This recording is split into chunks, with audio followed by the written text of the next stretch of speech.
Okay, welcome to our second video for the module on Introduction to Tourism Principles, and we're now going to be talking about what are the impacts of tourism to societies. This specific video covers economic impacts. So when you talk about the impacts of tourism in a society, you talk about it in three dimensions: economic, sociocultural, and environmental. For this specific video, we'll talk about the economic impact of tourism. So what are the economic benefits that a society could receive from a booming tourism industry? So the first economic impact is foreign exchange revenue. So if you remember from our first video, we discussed about tourism expenditure, and this is money spent from the income coming from the place of origin. Now, if we talk about international tourism, the place of origin is in another country. And of course, in another country, it's a different currency. And therefore, there is increased influx of foreign exchange revenue when there is increased international tourism in a given locality. The next economic gain that a certain country or society could receive from tourism are tax revenues. So, when a certain community, locality, or country has a booming tourism industry, of course, more income will be generated for organizations and enterprises that are involved in that tourism industry. And as we know, of course, organizations and enterprises will allot or will pay a certain portion of that income to the government through the form of tax. And if the government is able to make use of this tax fairly, then it will translate to better quality of life and better services to the people within that locality. The next economic impact from tourism is income.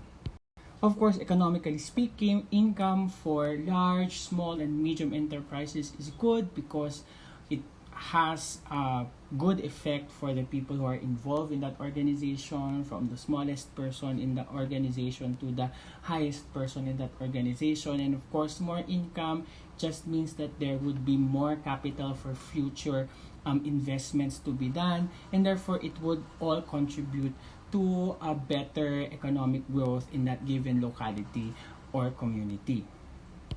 And lastly, of course, a very obvious economic impact of tourism is the production of jobs.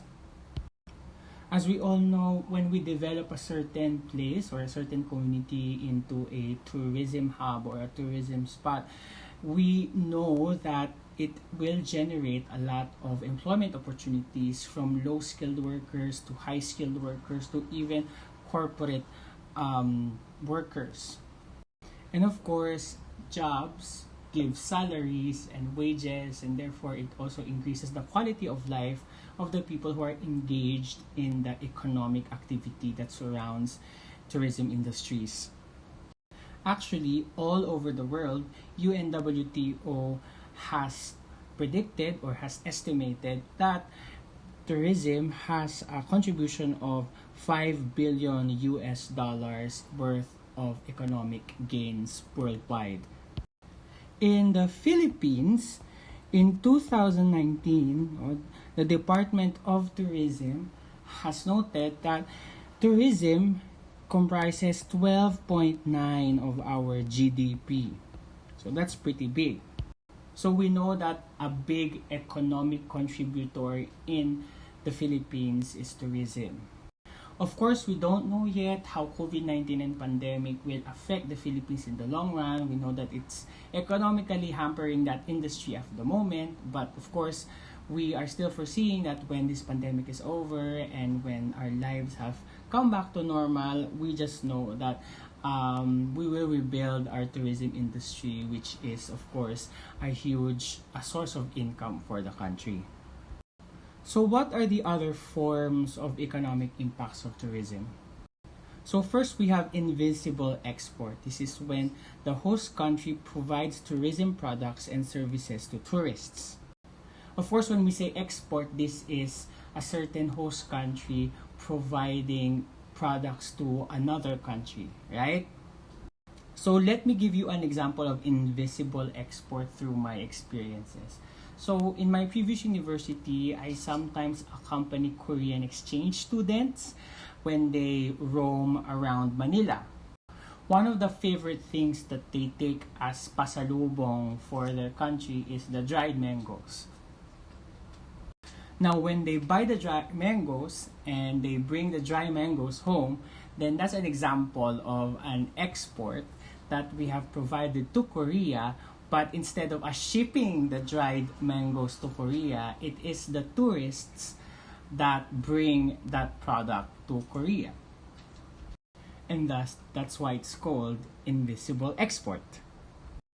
Next, we have invisible import. So when you talk about import naman, you are going to buy products from another country that was sent to your country.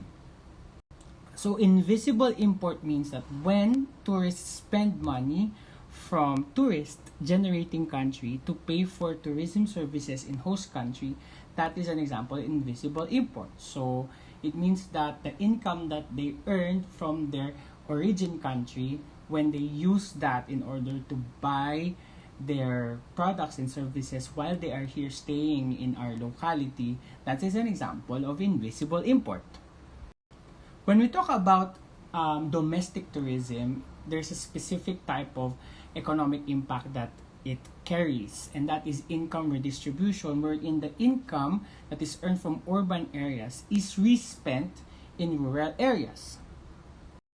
Of course, we know that there is a gap in terms of wages and salaries when you talk about urban and rural populations. We know that urban centers, they pay more to their workers compared to the rural communities. And we know also that most likely cultural heritage tourism are found in your rural areas of the country.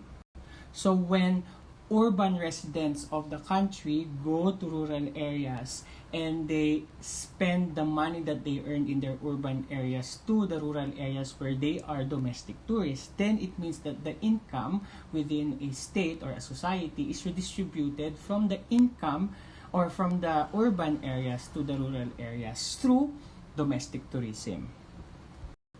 And this is not only in the Philippines. All over the world, tourism has become an important contributor to the economic growth of many countries, especially the developing countries.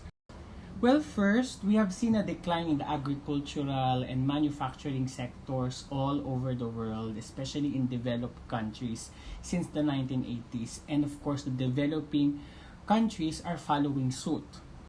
And there is now the rise of the service sector as the main economic provider in a certain society. Tourism is a part of the service sector. And of course, another reason why tourism is such a big thing now and it's a big contributor to economic growth among so many countries is that we now promote globalization more than ever. So by definition, globalization is the process of interaction and integration among people, companies, and governments worldwide. Because of globalization, we now see countries trading with each other. We see governments having partnerships. We see products of other countries being sold in our country. We also see the culture of other countries being shown to us by the internet and by other forms of media.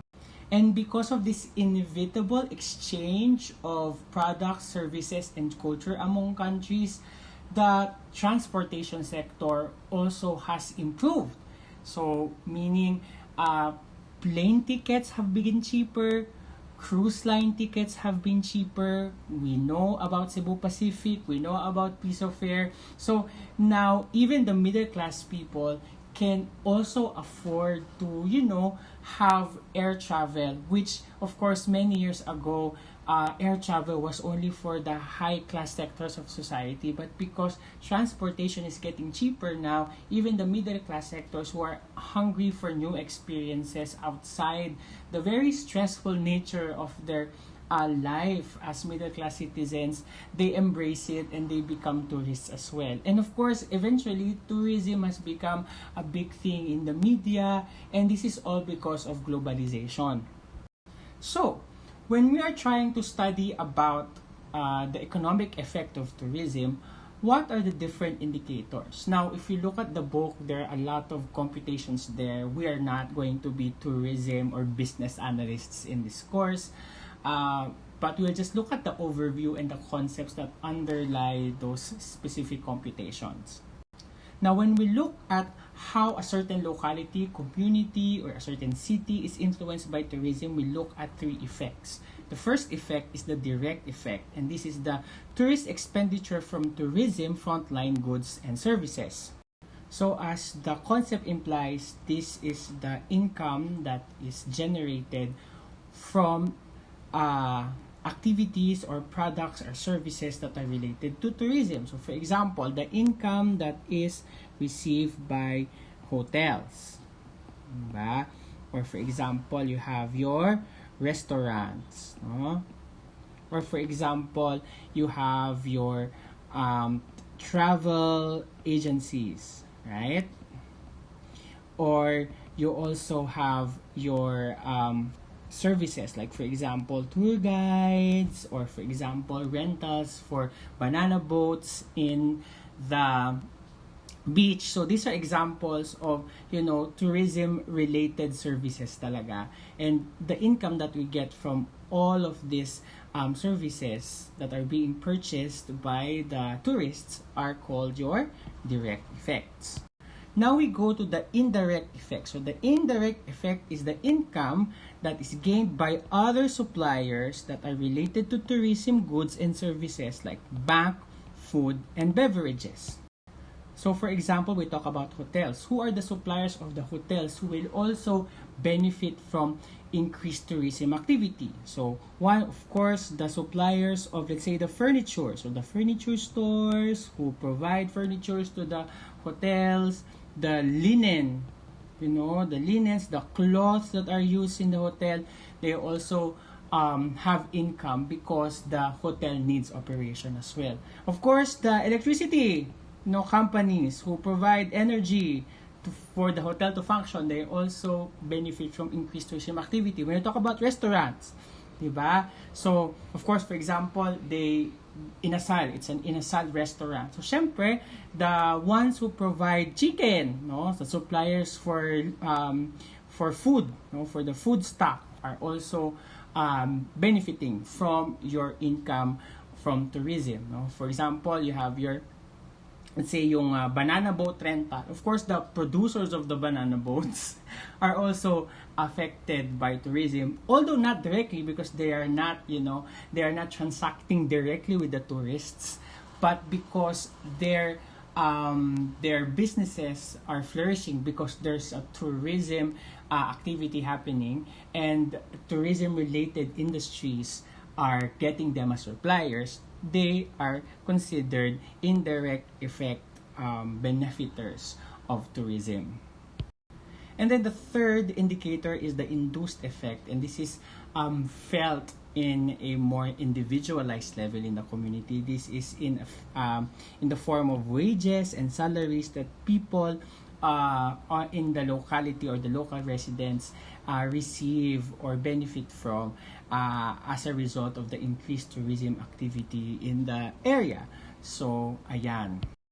And so, economic gains from the three effects will be used for local economy. So, the tax that is proportioned from the income from all of these effects will be used in order to boost further the local tourism, and eventually these local gains will contribute to the national gain. And again, the national gain will, of course, increase policies and programs to help locals, especially the ones that are poorer. And therefore, what we see in the tourism sector is that there is what we call the multiplier process, or what we call the trickle-down economy. So when we talk about increased tourism activity in general in a certain locality, we just don't think that it's just the hotels, or it's just the restaurants, or it's just the travel agencies, it's just the people operating the attractions who are gaining from this. But we think about it as eventually the income that they will get will, invite more investments, will invite more employment opportunities, and therefore it will increase the opportunities, and it will increase the quality of life of the local residents in the area wherein there is increased tourism activity. And we call that the multiplier process, or more known as the trickle-down economy. So in summary, in this video, we were able to discuss about the economic benefits of tourism at a national scale. We also talked about the different forms of economic gains in the form of invisible import, export, and redistribution of income. And then we also discussed about the indicators of tourism benefits, which are direct, indirect effect, and induced effect. And we also, of course, discussed about how all of these things add up to what we call a multiplier effect, or a trickle-down economy. In the next video, we'll talk about the socio-cultural impacts of tourism.